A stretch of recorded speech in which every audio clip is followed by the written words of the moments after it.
अस्सलामुअलैकुम, मैं हूं गुलिस्ता एडवोकेट और आज हम बात करने जा रहे हैं एक ऐसे इशू के ऊपर जो भारत की सबसे बड़ी और सबसे पुरानी समस्याओं में से एक है। और ये समस्या है मुकदमे में होने वाली देरी के बारे में। सुप्रीम कोर्ट ने इस बार नेशन वाइज गाइडेंस बनाने के संकेत दिए हैं ताकि देश भर के अंदर ये तय हो सके कि आखिर इतनी देरी क्यों हो रही है आरोप तय करने में और इससे रोकने का, इससे बचने का क्या तरीका है। जैसे कि कहा जाता है कि justice delay is justice denied, यानी अगर न्याय में देरी मिली तो वो न्याय नहीं फिर अन्याय बन जाता है। दरअसल सुप्रीम कोर्ट के जस्टिस अरविंद कुमार और जस्टिस एनवी अंजारिया की बेंच ने हाल ही में बिहार के एक मुद्दे में सुनवाई करते हुए कड़ी नाराजगी जताई है। उनका कहना था कि कई मामलों में 3-4 साल तो सिर्फ आरोप तय करने में लग जाते हैं।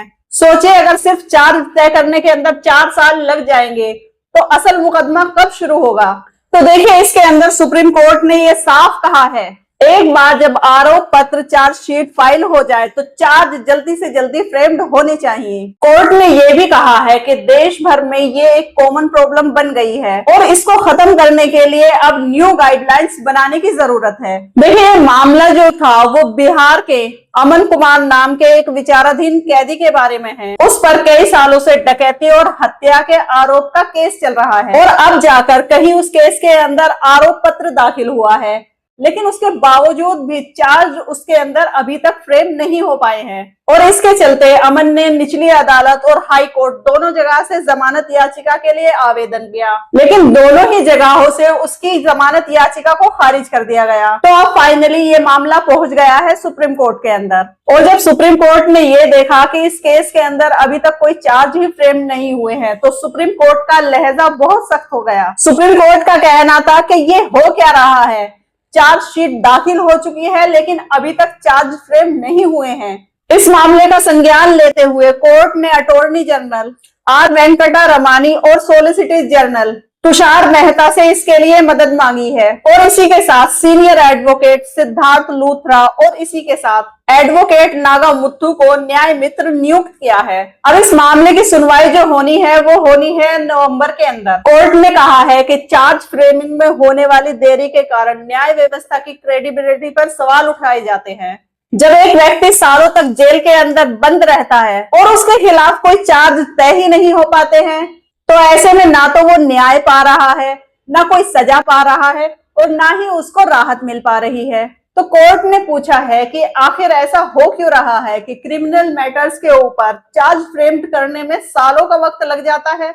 ऐसी कौन सी प्रैक्टिकल डिफिकल्टीज है जो लोअर कोर्ट को स्लो बना रही हैं? यहाँ पर सुप्रीम कोर्ट के द्वारा नए कानून बीएनएसएस के उस सेक्शन की भी चर्चा की गई है जिसके अंदर ये साफ लिखा हुआ है कि पहली सुनवाई के 60 दिनों के अंदर चार्ज फ्रेम्ड हो जाना चाहिए। यानी कि अब कानून के अंदर तो एक लिमिटेशन दे दी गई है लेकिन जमीनी हकीकत कुछ और ही है। और इसी सब के चलते सुप्रीम कोर्ट ने इसके ऊपर नेशन वाइड गाइडेंस बनाने के संकेत दे दिए हैं ताकि कि पूरे देश के अंदर एक यूनिफॉर्म रूल लागू हो सके। तो इसका मतलब तो ये होता है कि हर राज्य, हर अदालत, हर कोर्ट को चार्ज तय करने के लिए एक फिक्स टाइमलाइन का पालन करना होगा। कोर्ट ने साफ कहा है कि ये स्थिति अब जारी नहीं रह सकती है, डेविएशन जो है अब वो बंद होना चाहिए। यानी अगर आने वाले समय में कोर्ट ये गाइडलाइंस जारी कर देता है तो इसका मतलब ये होगा लोअर कोर्ट को दी हुई डेडलाइन के अंदर काम पूरा करना जरूरी होगा और इस प्रक्रिया के करने से आने वाले समय के अंदर न्याय व्यवस्था में काफी इम्प्रूवमेंट होगा। अब सवाल ये उठता है कि आखिर इतनी देरी क्यों होती है? तो इसका सबसे पहला कारण तो यही है कि अदालतों के अंदर जजों की भारी कमी है। दूसरा कारण ये है कि प्रोसीजर डिले है, हर छोटे काम के लिए तारीख पर तारीख लगती है।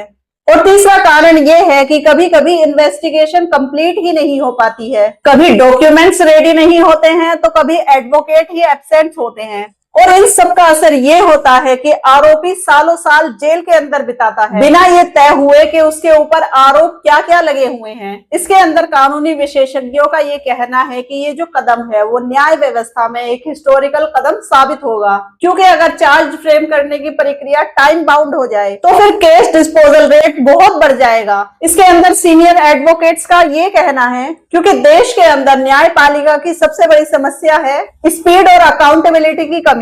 अगर ये सुधार लागू होता है तो इसके अंदर जस्टिस डिलीवरी सिस्टम में एक नया रेवोल्यूशन आ सकता है। और इसी दिन सुप्रीम कोर्ट ने एक और अहम मुद्दे पर भी बयान दिया है, जिसके अंदर 5 जजेस कॉन्स्टिट्यूशन बेंच के द्वारा ये कहा गया है, देश भर के अंदर जुडिशियल कैरियर ग्रोथ के लिए यूनिफॉर्म सीनियोरिटी रूल बहुत जरूरी है, क्योंकि कई राज्यों में ऐसा देखा गया है कि सिविल जजेस कई सालों तक अपनी प्रमोशन का वेट करते रहते हैं। कई तो डिस्ट्रिक्ट जज और हाई कोर्ट के जजेस के स्तर तक पहुंच ही नहीं पाते हैं। कोर्ट ने कहा है अगर कैरियर ग्रोथ सिस्टम फेयर ही नहीं होगा तो talented young lawyers judicial service join ही नहीं कर पाएंगे। तो ऐसे में न्याय व्यवस्था के अंदर बदलाव कैसे हो सकता है। साथ ही सुप्रीम कोर्ट ने यह भी स्पष्ट किया है कि हम हाई कोर्ट के अधिकारों में दखल नहीं करना चाहते हैं, लेकिन थोड़ी यूनिफॉर्मिटी तो जरूरी है, यानी कि एक गाइड फ्रेमवर्क होगा ताकि पूरे देश के अंदर जुडिशियल प्रमोशन फेयर और ट्रांसपेरेंट बन सके। अब इन दोनों मुद्दों के अंदर आरोप तय करने में देरी और इसी के साथ न्यायिक अधिकारियों की सीनियोरिटीज, सुप्रीम कोर्ट के इस कदम से भारत की न्याय व्यवस्था के अंदर एक नई उम्मीद जागी है, जिससे न्याय व्यवस्था के अंदर काफी सुधार होगा। और अगर ये गाइडलाइंस लागू हो जाती हैं, तो आने वाले समय के अंदर लाखों लोगों को टाइमली जस्टिस मिल पाएगा, क्योंकि justice is not just about punishment, it's about fairness, speed and equality before law.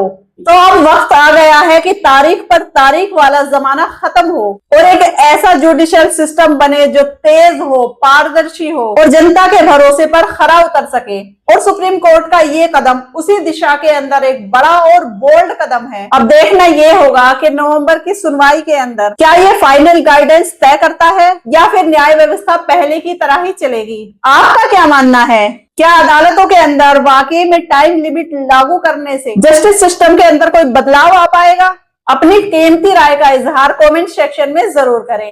तो मैं मिलती हूँ आपसे अगली लॉ अवेयरनेस वीडियो के अंदर, जहां पर हम एक ऐसे ही इशू के बारे में बात करेंगे जो आम नागरिकों से जुड़ा होगा। Till then stay aware, stay informed and keep believing in justice. Thanks for watching. Have a good day.